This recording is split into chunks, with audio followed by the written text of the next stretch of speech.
بسم اللہ الرحمن الرحیم سبح للہ ما فی السماوات و ما فی الارض، تسبیح کرتی ہے اللہ کی ہر وہ چیز جو آسمان و زمین میں ہے، وہ العزیز الحکیم۔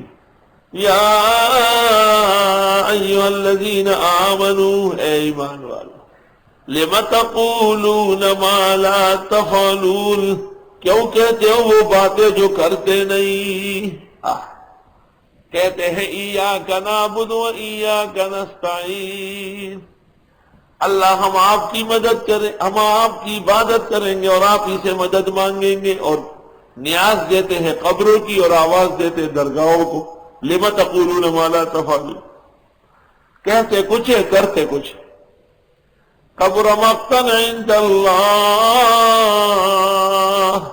بہت ناپسندیدہ ہے اللہ کے ہاں، ان تقولو کہ تم کہو ما لا تفعلون جو تم کرتے نہیں۔ مامون الرشید گھر میں کام کاج میں لگا ہوا تھا، شہزادہ پڑھ رہا تھا، قاری صاحب نے اس کو تلاوت کرا رہے تھے۔ جب سورۃ صف کی یہ آیت آئی تو قاری صاحب نے شہزادے کو کہا کہ اونچا پڑھو، تو شہزادے نے آواز اٹھائی، یا ایھا الذین آمنوا لم تقولون ما لا تفعلون۔ تو مامون نے یکدم بیوی کو کہا کہ معلوم ہوتا ہے کہ قاضی صاحب سے کوئی وعدہ ہوا ہے اور پورا نہیں ہوا۔ قاضی صاحب کو بہت خیال رہتا ہے کہ اس کو چیزیں ملنا چاہیے۔ ان المعلم والطبیب کلاہما لا ینصحان اذا ہما لم یکرما، یہ دو ایسے ہیں ڈاکٹر اور معلم کہ اپنے موعود تنخواہ پر اکتفا نہیں، ان کے ساتھ کچھ چڑھاوا، پرشاد، ہدیہ، سوغات، ڈالئی، یہ لانا پڑے گا۔ ایک شخص نے مجھے کہا 5 سال ہو گئے میرا بیٹا حفظ کر رہا ہے، 5 پارے پورے نہیں ہوئے، کیا کروں؟ میں نے کہا آسان علاج ہے، ہر ہفتے قاری صاحب کی دعوت کرو، ہر مہینے میں اس کو کچھ رقم دو، کبھی جوڑا پیش کرو۔ 6 مہینے بعد میرے پاس آیا بچہ حافظ ہو گیا۔ میں نے کہا یہ تو تم نے رکوایا ہے، فیکٹری میں آپ کو تیل لگانی ہوگی مشینوں میں تو وہ چلتی رہے گی، نہیں لگائیں گے تو وہ سوکھ جائے گی، رک جائے گی۔ جن بچوں کا سرپرست نہیں ہوتا ان کا حال یہی ہوتا ہے۔ ٹیوشن ماسٹر ہو گیا، ٹیوشن ماسٹر۔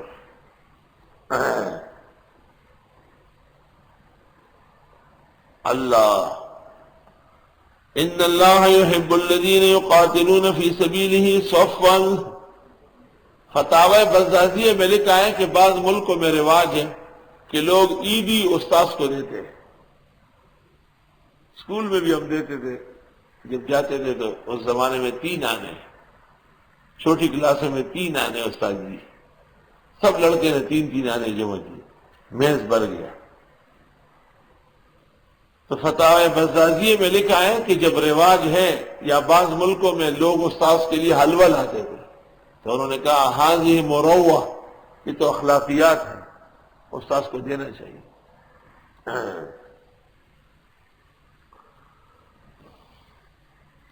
یہاں ایک آدمی بکرے کا چمڑا لے آیا، میں نے کہا یہ کیا ہے؟ کہا چمڑا۔